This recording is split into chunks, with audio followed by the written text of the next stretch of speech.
Hello everybody, it's Sylvie, welcome back. I hope you're doing good. I am talking about books and decks again today. I did this with my Halloweeny spooky season decks and I am doing it again now with some non-fiction books for Non-Fiction November.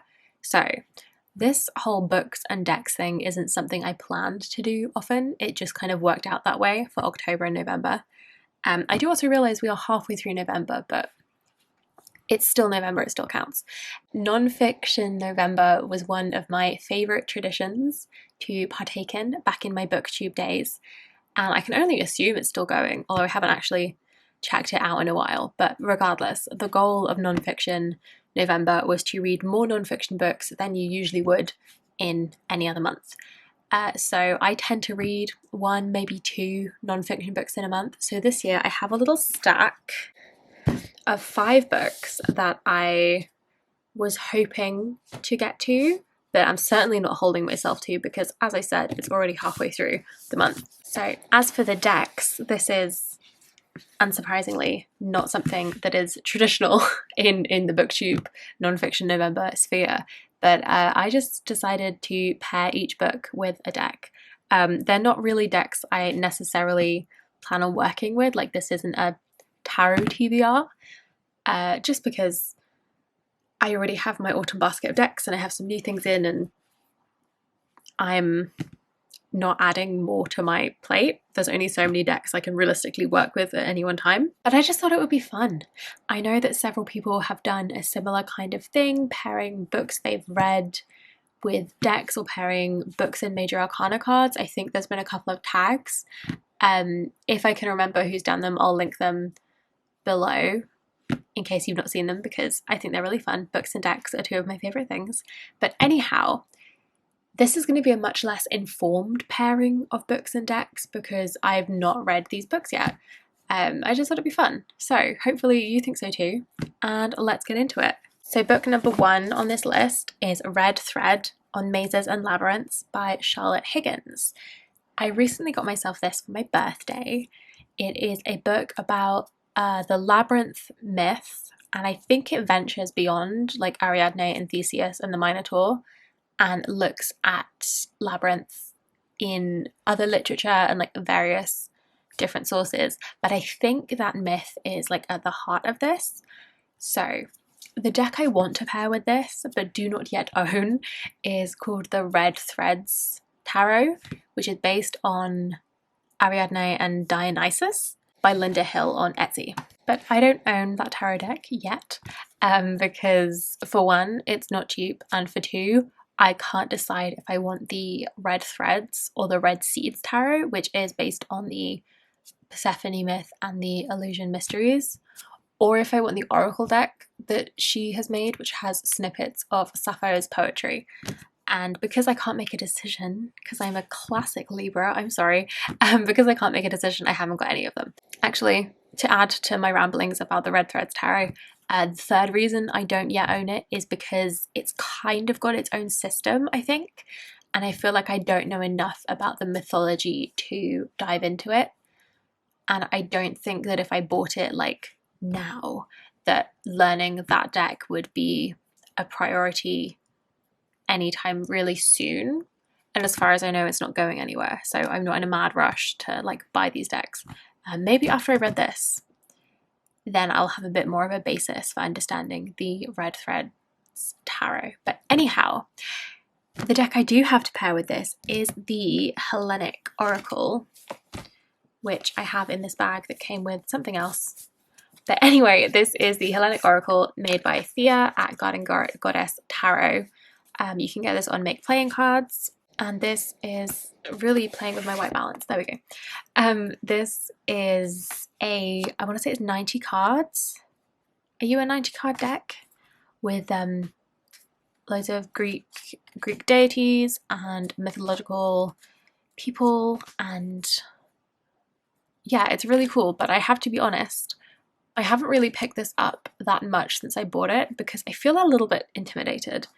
So I think if I do manage to get around to reading Red Thread, I will try to have this deck on hand to pull out the cards for anybody who like pops up in this book. I don't know how much overlap there is. Like, obviously this deck doesn't contain every figure from Greek mythology.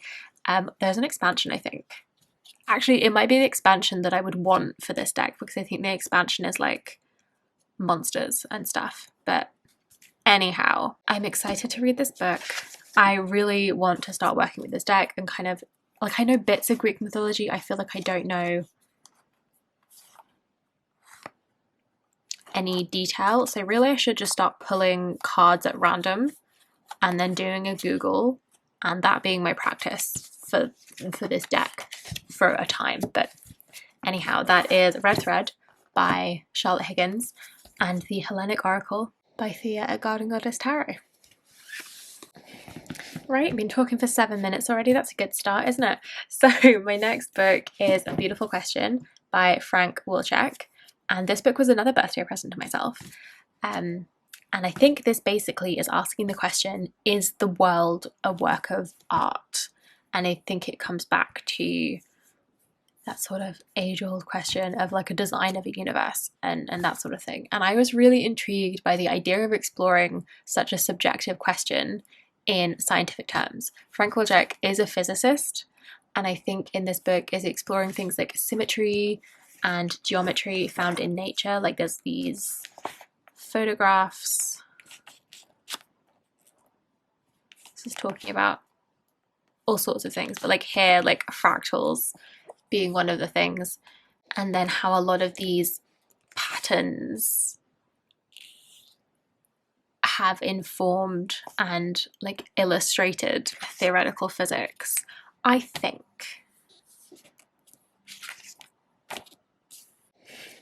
I'm excited to read it nonetheless, even if I clearly don't know exactly what it's about.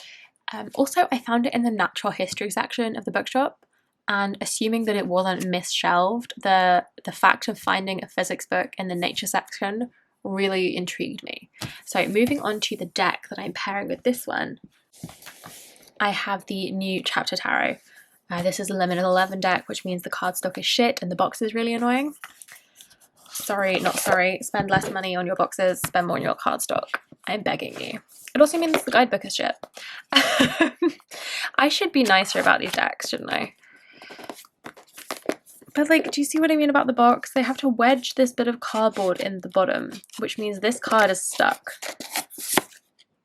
And it's wildly frustrating. Anyhow, this is the new Chapter Tarot. And as you can see in the Minor Arcana in particular, this deck is full of a lot of like patterns and a lot of symmetry, and a lot of it just really, like, I don't know if any of it is sacred geometry, but the fact of it being there kind of reminded me of this book and of the idea of sacred geometry, just because there's quite a lot of regular geometry in the artwork. And like there's a lot of symmetry in the cards, there's a lot of repeating patterns as you work through the deck. It's really gorgeous, and this is a really cool tower. But this pairing just like made sense to me, to pair this deck with this book. Like even the artwork on the front and the colours, like it's a vibe, you know? Okay. We'll see how I feel when I actually get into the book and know what the book's really about, and if I feel this deck is a good match. Maybe when I finally read all these books, no promises that it will take me less than a year, but maybe when I finally have read all these books, I'll revisit this video and see if I was right in my instincts matching these decks with these books. Okay, this book. Ooh, doesn't really fit in frame, but this is Entangled Life by Merlin Sheldrake.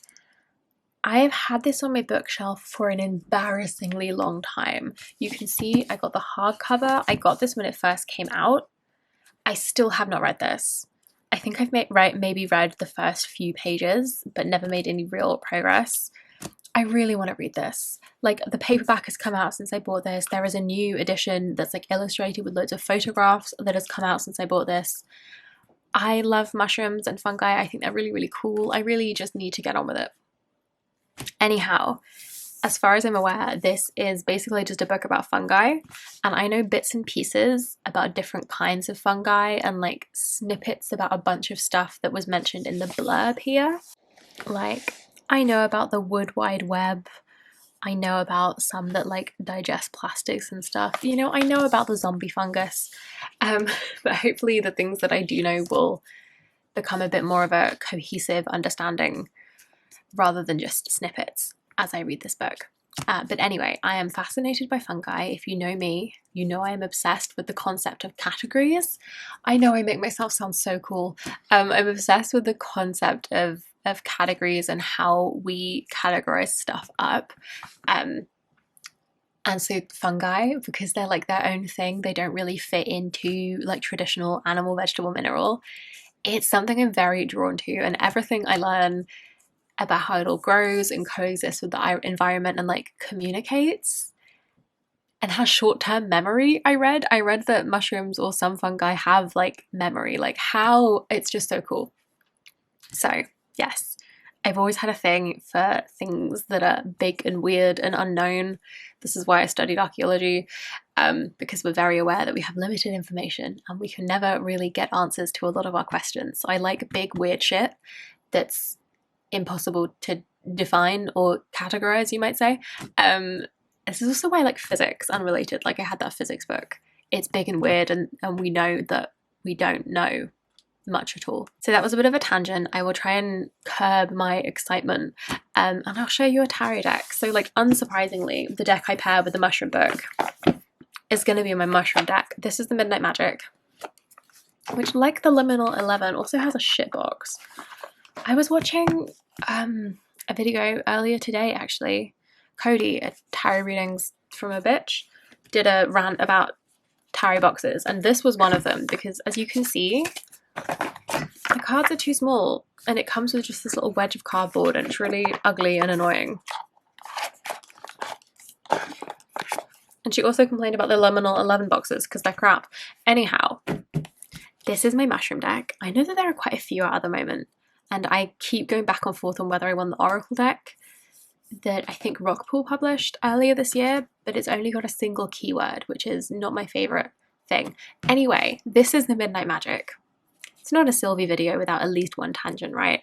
So this is a mushroom-based tarot deck. I really enjoy this. I think it's really gorgeous. Like, the art is beautiful.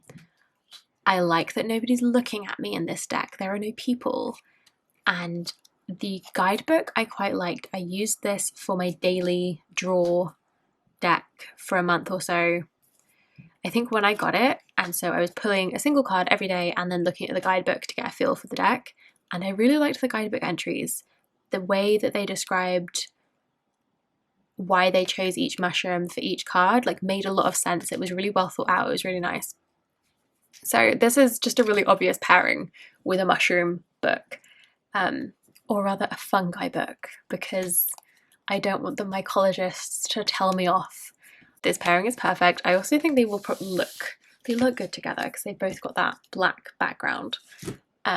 Anyhow, this was a really easy pairing. Right, my penultimate book that I'm going to talk about today is also not quite going to fit in frame. Just about. So this is Bending the Binary, Polarity Magic in a Non-Binary World by Deborah Lipp. And this was a pretty random purchase that I made in a cool little witchy shop I went to when I was up visiting my partner back in October.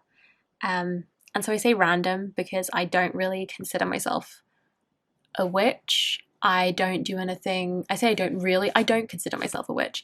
I don't really do much that would be considered like magic or witchcraft. So why did I buy a book about magic? And several reasons. Partly because this binary way of thinking is something I am by default interacting with when I engage with the tarot. The tarot system itself is very rooted in a binary view of the world, and a lot of the mind, body, soul, spirituality genre, if you will, that tarot also sits in, that also comes from quite a binary place. Which brings us back to this book. So tarot isn't part of any kind of magical or particularly spiritual practice even for me, but it does live in the same world for a lot of people. And often when I read books or I come on YouTube and I hear other people discuss their tarot practice, a lot of them are coming at it from a very magical, more witchy perspective. And because I discuss tarot online and I listen to others discussing their practice, I can't pretend that tarot is only what I make of it in my practice and ignore where everyone else is coming from.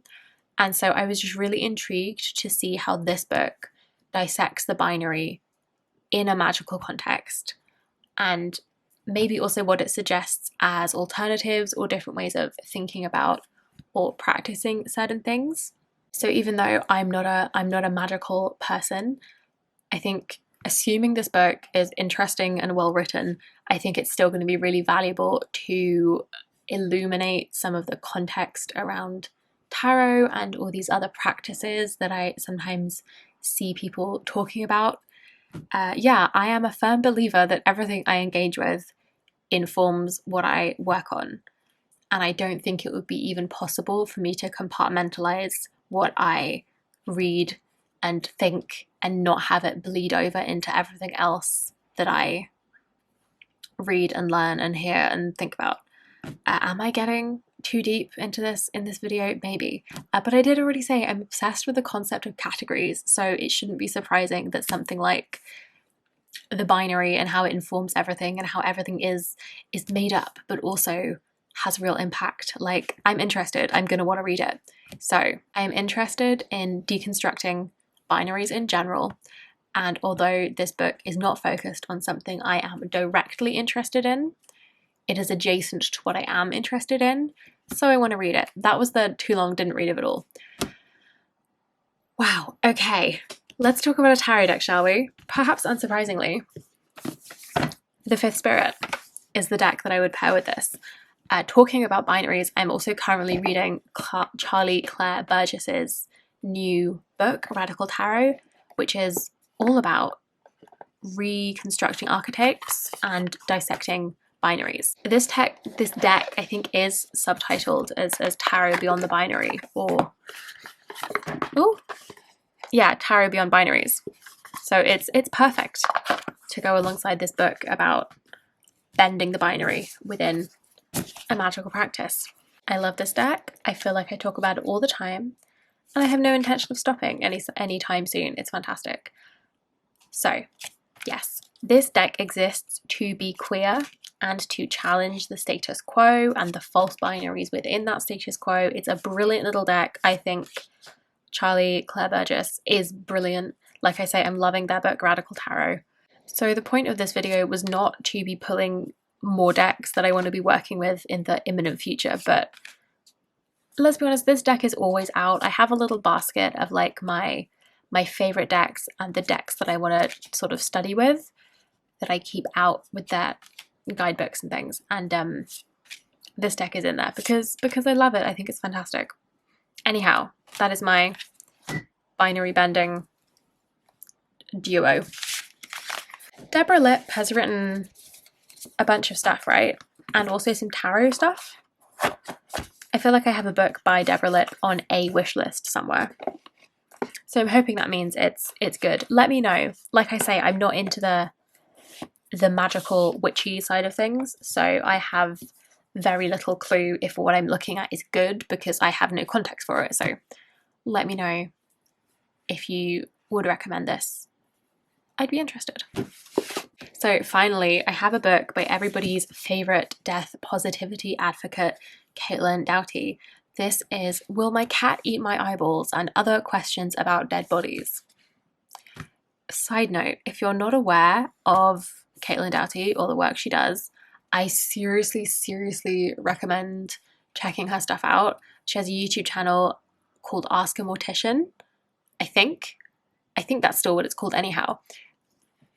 I think she does really important, really cool work. She's US based, so a lot of the specific things she promotes and talks about are like relevant to US law. But the general ethos of her work, I think, is so important. Anyhow, I read her other two books, which have a much more serious bent than this one. She did a memoir autobiography of being a mortician, and then also a book looking at different death practices, like modern day death practices in various different countries and cultures around the world, which was really fascinating. I would highly recommend her stuff, and if you're interested in the like practicalities, like this sounds really morbid, but it's everybody's got to deal with it eventually. The practicalities of death and dying rather than just like philosophy about it. She's the author for you. She's brilliant. Anyhow, this book is full of questions from children about what happens to your body when you're dead, basically, and her answering with all her wisdom of having worked as a mortician and all the death positivity stuff that she does now. So I think this is going to be fun because children are hilarious, and I'm sure some of their questions will be funny. I mean, this is less funny. I think this is a fear we've all had, right? What happens if they make a mistake and bury me when I'm just in a coma? So I think this is going to be a fun one. Fun in the sense of like interesting. And like I say, children are funny. And my tarot pairing for this is the dead weight. So this is maybe a little bit tongue-in-cheek. This is a deck by Tarot Collectibles. It's a Rider-Waite-Smith clone that has been through the zombie apocalypse, and it's all like bloody and bashed up and burned, and I just think it's really, really cool. So this is, yeah, like I say, a bit tongue-in-cheek, maybe a bit gruesome, but I thought it was too perfect a pairing. I know I've spoken about this deck before. It's just so cool, and like when you've got a book about cats eating people, like I had to choose the brain eating zombie deck. I don't have a deck full of, oh, there's a raven. I don't think there's any cats. I don't think there's any cats in this deck. I wonder if there's one in the Queen of Wands. We've got some ravens eating people. Not ravens, crows, right? It's crows that eat people, carrion crows. Not people, presumably. Not often anyway, but eat dead carrion. I should stop. Okay, we do have a cat in the Queen of Wands. It's not eating anybody, so make of that what you will. So that is everything. That is everything from me. That is all my list of non-fiction books I want to get to soon, and the tarot decks I'm pairing with them. Yeah, let me know what you think. Let me know if you've read any of these. Let me know if you are taking part in Non-Fiction November. And that's it. Thank you so much for watching and for spending some time with me. I hope you've enjoyed. Give me a like if you liked it, and subscribe if you haven't already. And I will see you in the next one. Bye-bye.